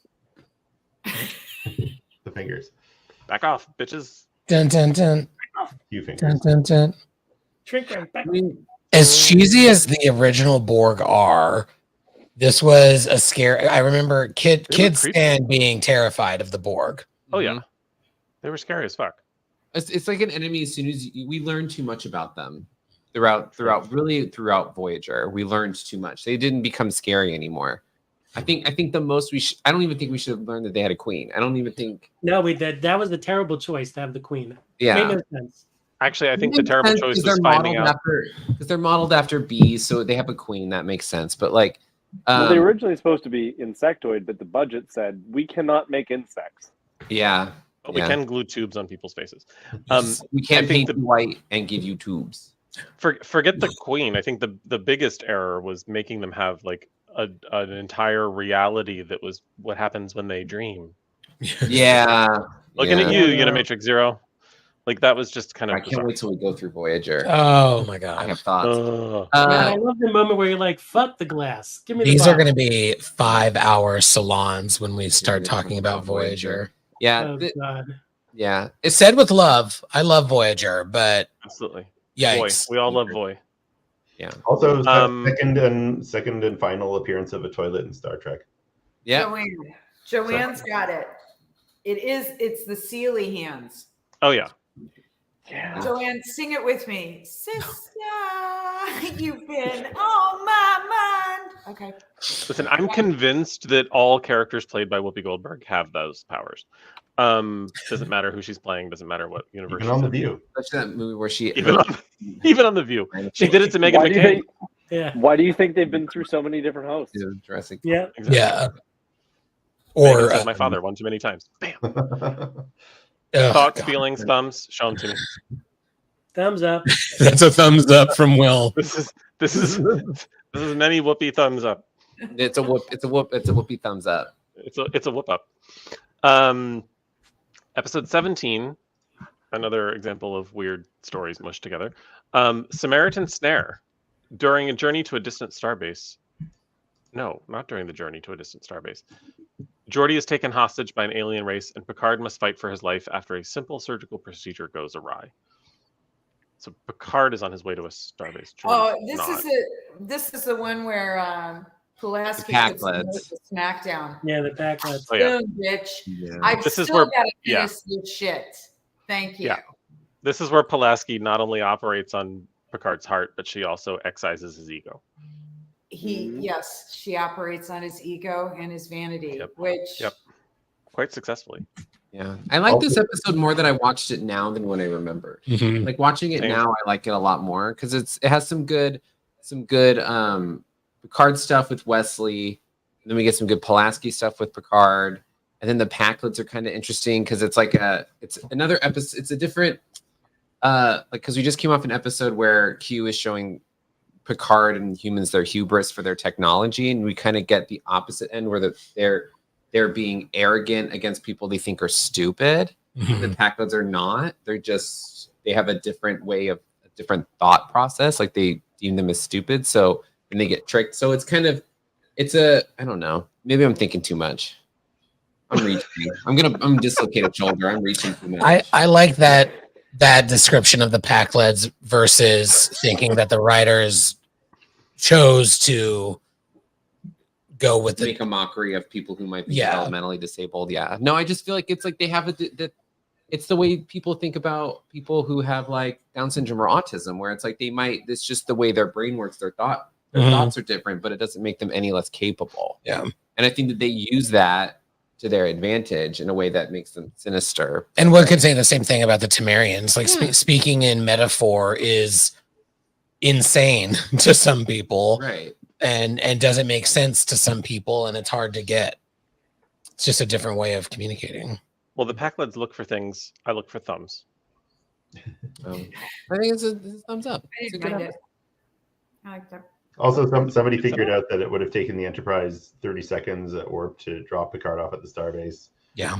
Yeah. So, They send him in a fucking shoebox. I hate those shuttles. Can I just Again, say, yes. I hate those little shuttles. I hated Why them would so you- much. Why would you ever? Okay, here this gets into my ship whore aspect of why, for the love of God, would any Federation starship ever use a sub warp shuttle for anything except going down to a planet?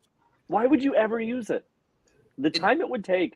It's like a Federation smart starship- car. It's like, what the fuck are you doing? Get this thing off the road. what are the nacelles for, though? If it, like, Just like Great this question. Landing gear, I aesthetic. guess. Imagine that you live on a golf course and you have a car, but you also have a golf cart. That Yeah. Maybe the nacelles is where their luggage goes because you can't fit anything else. It's just two seats and a little hatch in the back. Those Maybe are that's You know what what? it's Dogs. With all of their luggage being Stupid. cylindrical, you might be onto something. I know, right? Oh my god, right?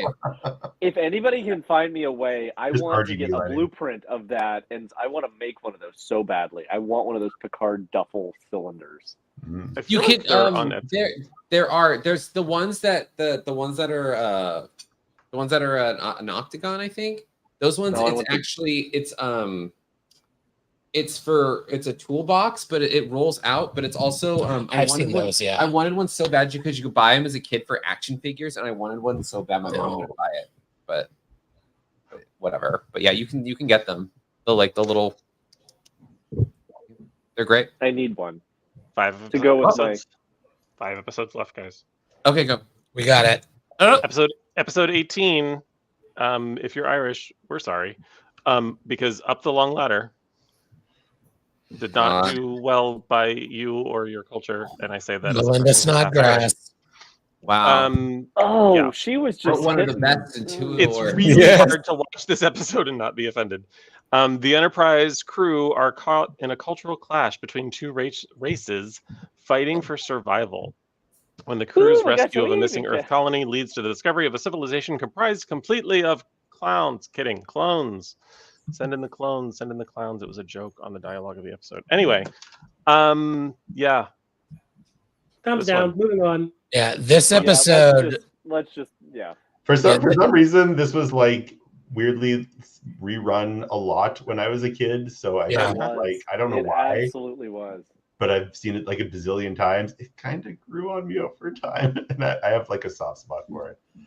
I always had We're an gonna issue blame with the the fact that nostalgia. when they first beam everything up and they're beaming up their animals as well, that Picard has a problem with that.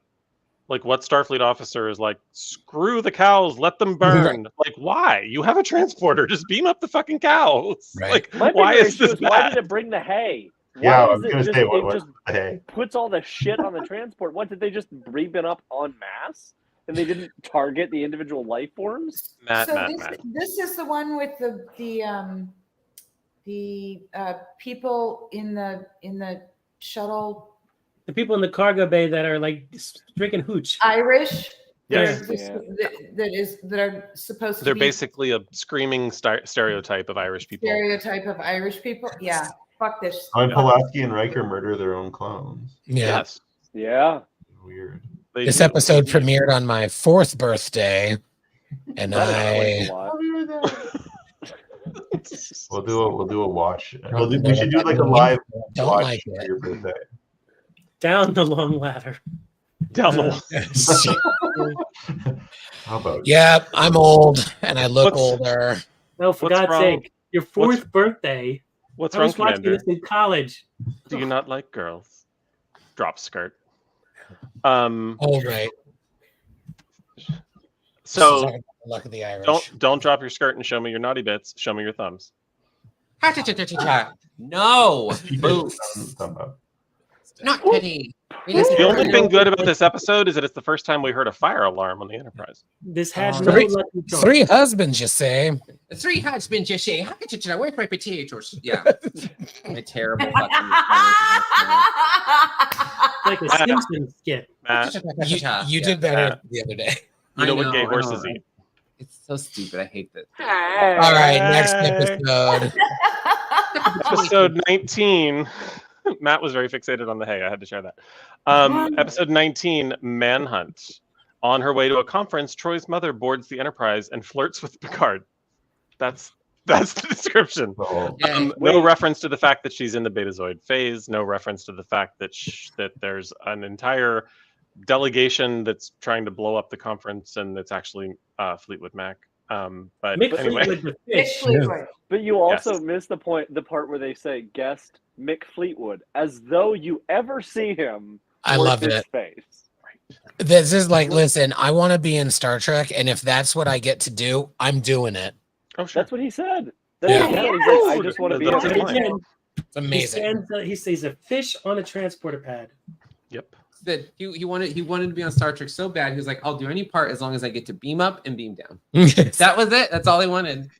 And then And they guess made what Will happened? Wheaton deliver the line, "I think you're handsome," for a Klingon to Worf, which was so cringe and weird and oddly erotic I'm at the telling same you. time. so Here In an without inappropriate his way. mother.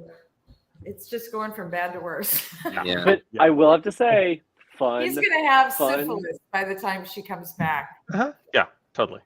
It's a fun Lawaxana episode, though. It is. She doesn't get thumbs, she gets lasers. Lasers for Luxana. Lasers for Lawaxana. Naloxana, I got lasers. lasers back here. No.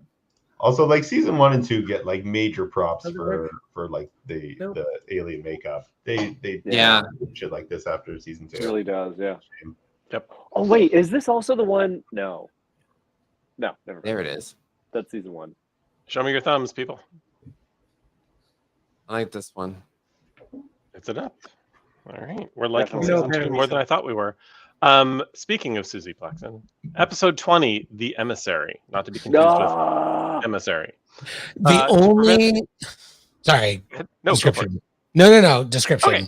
Okay. To prevent a war being waged between the Federation and apparently no one, because they didn't finish that, a half Klingon emissary who was also an ex-girlfriend of Worf, that's not quite what she was, is taken on board, and Worf masquerades as captain. I swear to God, this is like I wrote this description in 1988 when this episode came out.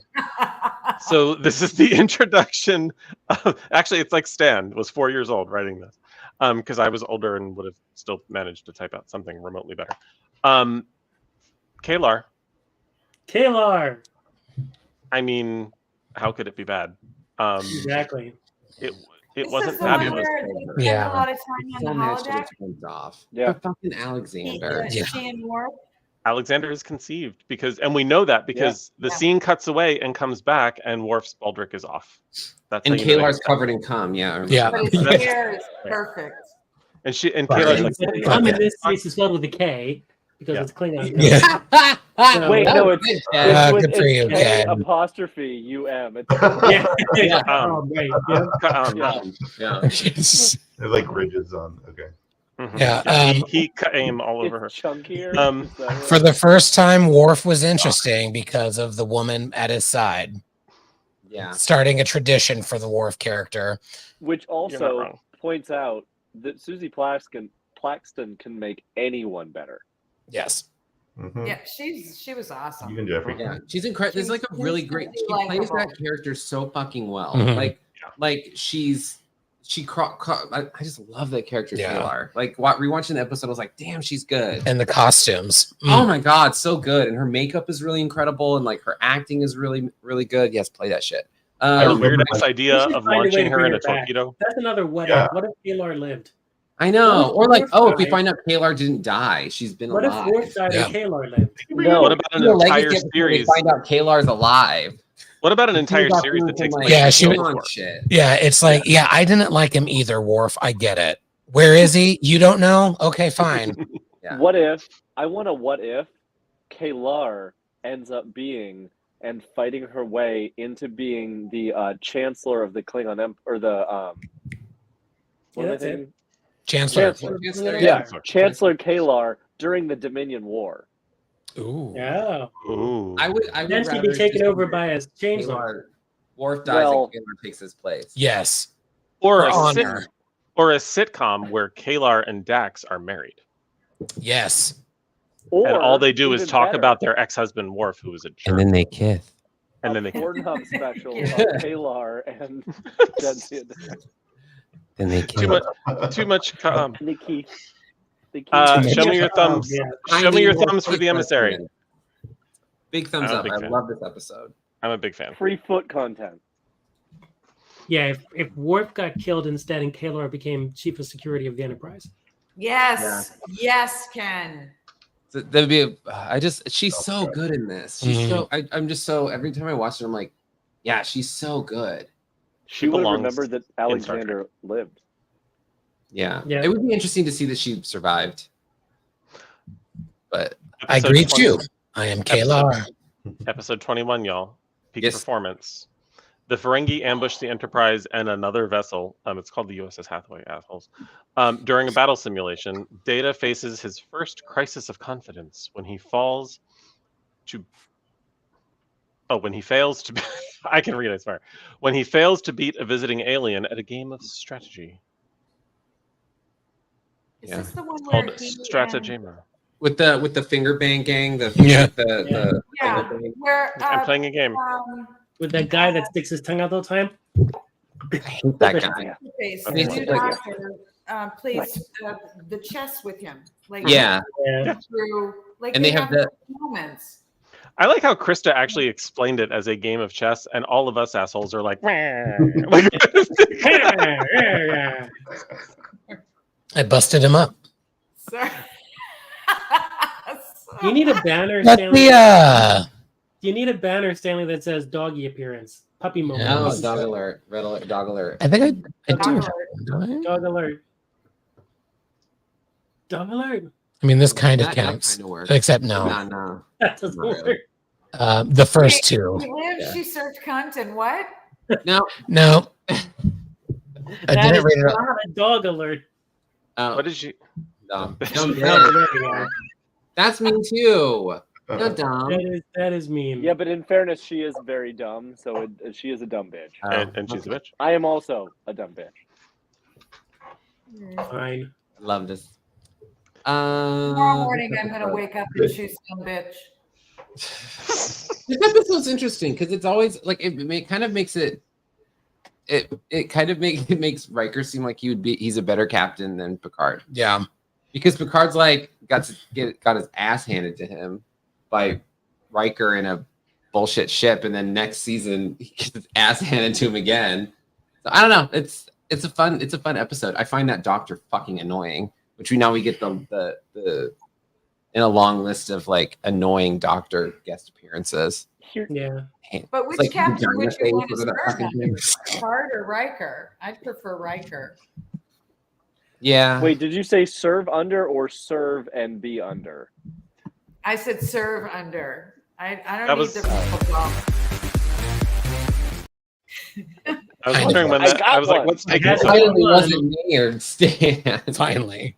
It's like, But no, I Jesus. will have to say, the idea that they would His even hair. put the USS Hathaway, I know. a Constellation class that is way outdated and has not been used, and they're using it in war games against the flagship. Yeah. Yeah. Like, what? Like it just the whole principle of it. Like I know why they would need. Well, they needed Starfleet- to reuse needed to reuse the Stargazer model. They were like, "Oh, we need a ship." It probably would have been something else. I think but then based they- on how technologically, the technological divide between the Federation and the Borg, I think is what they were going for between the Hathaway and the Enterprise. But it was just like, it's not it. If it was an old ship that was working fine, whatever. But like, it's also broken down for some reason. Made no Also, sense. Yeah. there's a starship named after the charge nurse at the emergency room of Cook County Hospital. Sorry, ER reference for those of you that didn't. Oh. Sorry, I'm here all Hathaway? week. Fell flat. Yeah, that was a Juliana Margulies reference, mean, which is But Oh, it's not not a even good an thing to do right now. Excelsior class. This is named after Anne Hathaway, right? Totally. Yeah. Yes, the wife of William Shakespeare, Anne Hathaway. Yes. Bears no resemblance to Anne Hathaway, who looks like Anne Hathaway. Yeah. I've seen And that. her husband looks like William Shakespeare too. I feel like this is a time loop. It I'm- is. Get us out of I'm it. working on that. And then they- Sorry, I'm working on it.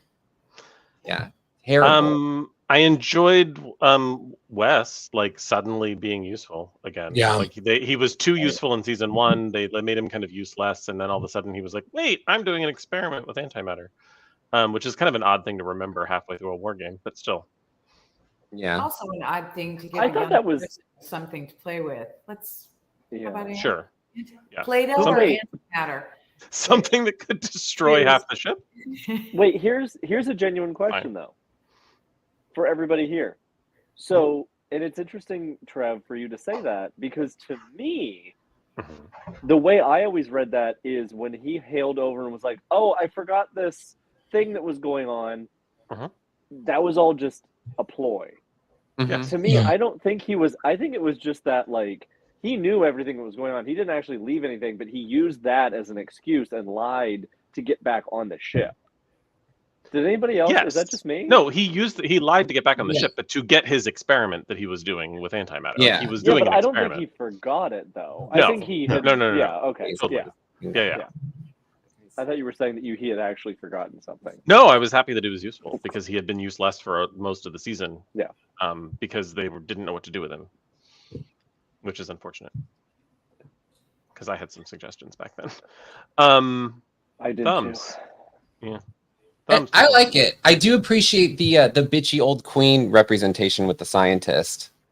Oh, that little Strategist. Oh, yeah. yeah. Rami. Bitchy And old the fact queen. that his son played was in costume in cosplay at Star Trek Las Vegas Oh. Da-da-da-da. as himself, as him. That's fun. Cute. Love that. Thumbs. And This is a good one. we were yeah. We already Yeah, We a talked weird about it. season finale. Season Uh, starts weird.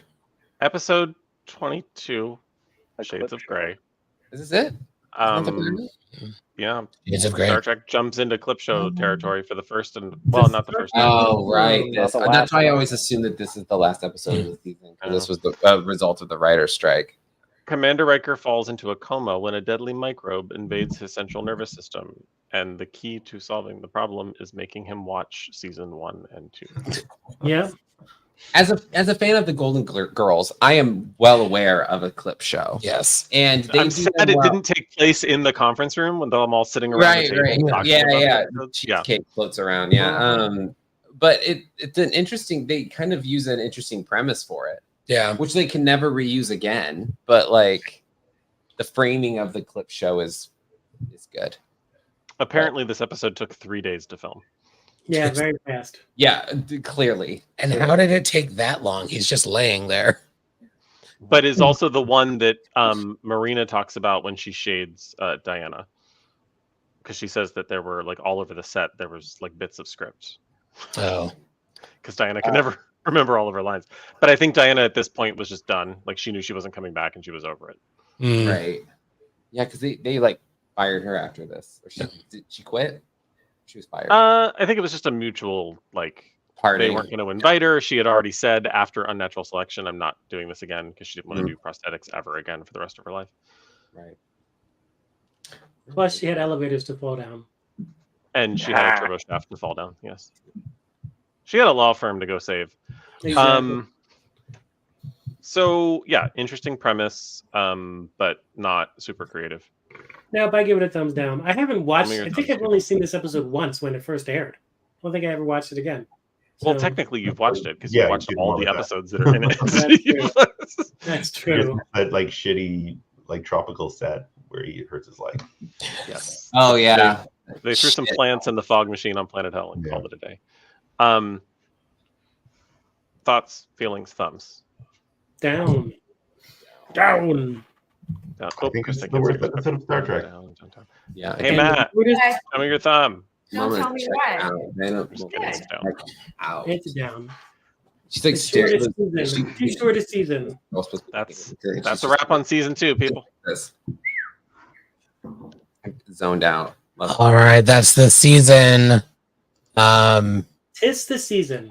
Let's get the tallies. Look, don't rush me. Oh, He's doing some well, complicated math, Well, family. well, while he is counting, I will vamp by saying this has been a lovely discussion about Star Trek: The Next Generation, season 2. Quick programming note for the audience: next week we will be back finishing out this series with season 1 of Star Trek: The Next Generation. It will be a thumb war to remember, and then we will be back in the new. In the mood. Maybe before that we'll talk about it. We'll discuss and get back to everybody next week. Trevor, you're ready. I am ready. So for season 2, there were 10 thumbs ups, Shocking. 8 thumbs down, and 4 thumbs sideways. Yeah, Not So bad. we liked it more than we thought we did. Yeah. it might be. It is better than in my like I have like ranked my favorites before. It actually always came in ahead of season 7. Always kind of falls last for me. Yeah. Season 1, it's going to be, whew, that's going to be quite the Maybe a thing. lot of down. I'm rolling up I my don't sleeves know. for A season lot 1. of down. I don't know. I think season 1 only because I did that podcast with Jack a while back. I was thinking about doing my own for a minute, and at some point my ADHD will allow me to be excited about that idea again. But that day is not today. But when it does happen, I look at season 1 a lot. There are a lot of really great ideas that they just kind of like, yeah, fuck it. But we'll talk about that next week. Was the other part of the scorecard? Yes, please. There was only one problematic gay alert, and that was the only alert we got all episodes. So nice job, Matt. You Look saved at us. us. You saved us. Did it. Also, for bonus points, let's see. Ken got 5 bonus points for his Pulaski tie-in. Will got 1,001 bonus points for his Pulaski tie-in. And then Krista got 1 million bonus points for her. No, I'm sorry. She got 100 bonus points for her Pulaski tie-in, but she got 1,000,004 bonus points for fixing episodes 1 and 2 of season 2 with 1 story adjustment. Five bonus points, and other people get like hundreds. Thanks, Trev. I know where I stand. Actually, now that you've complained, No, Take bonus them point. away. Take them Yeah, I would away. just one like to- bonus We point had no because bevelers. No bevelers. I would just like Not to in say this season. No, clearly. I'm not. happy Ken finally figured out where he stands. I mean, it's taken long enough. I understand that at an Where he- advanced age, but where he stands is 5 minus 1 bonus points. Y'all, this has been a fun salon talking about Star Trek The Next Generation Season 2. We will be back at the same time next week, 6:30 p.m. Pacific, talking about Season 1 of The Next Generation. And then stay tuned for some exciting programming announcements about where we're going from here. Until then, live long and prosper. Thanks, y'all. Spoiler alert, it's down.